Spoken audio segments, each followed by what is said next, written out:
24లో జరిగిన ఎన్నికలకి జనసేన పార్టీకి ఒక కీలకంగా పనిచేసిన వ్యక్తి జానీ మాస్టర్. సో ఇప్పుడు నేను ఎంత రెస్పెక్ట్ ఇస్తున్నాను జానీ మాస్టర్కి, ఈ వీడియో చివరి వరకు చూస్తే మీ అందరికి అర్థమైంది. సో జానీ మాస్టర్ చాలా కీలకంగా వ్యవహరించాడు మన జరిగిన ఎన్నికల్లో. జగన్ గారిని, జగన్ పార్టీలో ఉన్న వ్యక్తుల్ని, ఎక్స్ మినిస్టర్గా వ్యవహరించిన ప్రతి ఒక్కరిని కూడా జానీ మాస్టర్ విమర్శించడం జరిగింది మన జరిగిన ఎన్నికల్లో. ఈరోజు జానీ మాస్టర్ పరిస్థితి ఏంది? జానీ మాస్టర్ ఎంత ఘోరాది పనులకు పాల్పడ్డాడు. సో జానీ మాస్టర్ గాడు ఇంత వరస్ట్ గాడు అని పవన్ గారు తెలుసుకోవడానికి చాలా టైం పట్టింది.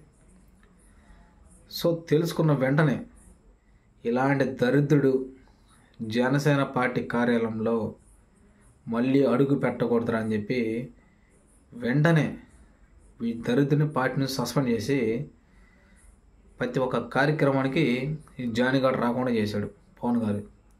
సో ముందు పవన్ గారు తీసుకున్న నిర్ణయానికి మనస్ఫూర్తిగా థ్యాంక్ యూ సో మచ్ చెప్తున్నా. ఈ మన జరిగిన ప్రతిపక్షంలో ఉన్న జగన్ గారి పార్టీలో దువ్వాడ శ్రీనివాసరావు, ఆయన చరిత్ర మొత్తం బయటపడింది. లాస్ట్ టైంకి పబ్లిక్లో ఎక్కడైతే వ్యతిరేకత వస్తారో అనుకున్న టైంకి జగన్ గారు పార్టీ నుంచి సస్పెండ్ చేశారు. అదే స్టార్టింగే కానీ పార్టీ నుంచి సస్పెండ్ చేస్తే బాగుండేది. కేసు బాగా ముదిరినాక సస్పెండ్ చేశాడు. సో ఈరోజు జానీ గారి చరిత్ర మొత్తం తెలిసిన వెంటనే ఒక్క గంట కూడా లేట్ చేయకుండా జనసేన పార్టీ నుంచి ఈయన సస్పెండ్ చేశారు. సో నాకు తెలిసి ఈరోజైతే జనసేన పార్టీకి ఈ దరిద్రం పోయింది ఇంకా. సో జనసేన పార్టీలో ఇలాంటి తప్పులు ఎవడో చేయడం అనుకుంటున్నాను. నాకు తెలిసి ఒక జనసేన కాదు, కూటమి నేతలు కూడా ఎవరు చేయడు. టీడీపీలో ఉన్న వాళ్ళు, ఈ ప్రతిపక్షంలో ఉన్న జగన్ పార్టీ వాళ్ళే చాలామంది దొరికిపోయారు. సో నేను అనుకుంది ఏంటంటే, ఈ జానీ గాడు మన జరిగిన ఎన్నికల్లో పేరుని నానిని ఇంకా సార్ నీ పేర్లు చెప్పలే చాలామందిని విమర్శించాడు, ఏది వైసీపీ నేతల్ని. ఈరోజు జానీ గారి పరిస్థితి ఏంది? ఫిలిం నగర్లో కానీ జానీ మాస్టర్ గారు కనపడితే ఫిలిం ఛాంబర్లో ఉన్న సినిమా ఇండస్ట్రీ వాళ్ళు కూడా చాలామంది జగన్ గారికి మద్దతు ఇచ్చేవాళ్ళు ఉన్నారు, కానీ వాళ్ళు బయటపడరు. ఎందుకంటే ఇండస్ట్రీలో మెగా కుటుంబం వాళ్ళే పెద్ద పీఠంగా ఉంటారు.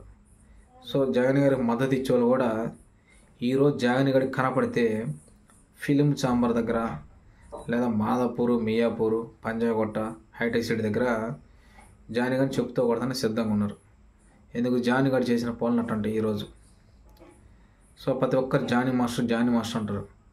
సో జానీ మాస్టర్తో పాటు వర్క్ చేసిన వ్యక్తి మన శేఖర్ మాస్టర్ ఈరోజు ఏ స్థాయిలో ఉన్నాడు? ఏ సీట్లో కూర్చొని ఆయన హ్యాపీగా లగ్జరీ లైఫ్ అనుభవిస్తున్నాడు. అలాంటి లైఫ్ మెగా కుటుంబం వాళ్ళు జానీ మాస్టర్కి ఇచ్చారు. సో ఈరోజు చేతులారా జానీ మాస్టర్ పోగొట్టుకున్నాడు.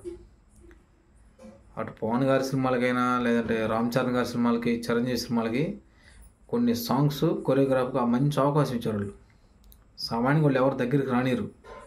కానీ ఈరోజు జానీ గారిని దగ్గర రాణించారంటే వాడి మంచితనం మీద దగ్గర రాణించారు. కానీ ఈరోజు జానీ గారి మంచితనం మొత్తం బయటపడిపోయింది. సో వీడు మంచివాడు కాదు, చాలా చెడ్డవాడు అని చెప్పి మెగా కుటుంబాలు తెలుసుకున్నారు. సినిమా ఇండస్ట్రీ వాళ్ళు కూడా పూర్తిగా తెలుసుకొని వీడిని కట్ చేసి పన్నెక్కారు. అసలు ఫిలిం ఛాంబర్ వాళ్ళు ఈరోజు ప్రెస్ మీట్ పెట్టి మాట్లాడుతున్నారు.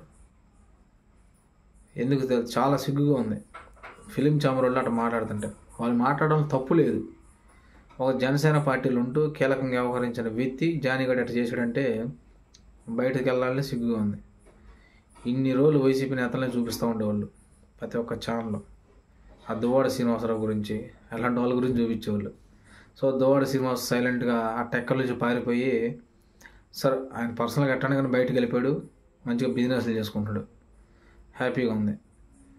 ఈ మటుకి ఓ పక్క దువ్వాడ శ్రీనివాసరావు చరిత్ర చూస్తా కూడా మళ్ళీ రోజు రోజుకి ఇట్లా తప్పులు చేసుకుంటూ వెళ్ళిపోతుండే. ఈ జానీ గారిని ఏం చేయాలా? పంజాగుట్ట దగ్గర ఎన్కౌంటర్ చేయాలా? లేదంటే ఆ ట్యాంక్ బండ్ దగ్గర బలి ఇవ్వాలా? మీరు ఒకసారి ఆలోచించుకోండి. సో నిజంగా జనసేన పార్టీలో ఇలాంటి తప్పులు అయితే చేయరు ఎవరు. ఒకవేళ చేసినా సరే పవన్ గారు వాళ్ళని క్షమించడు.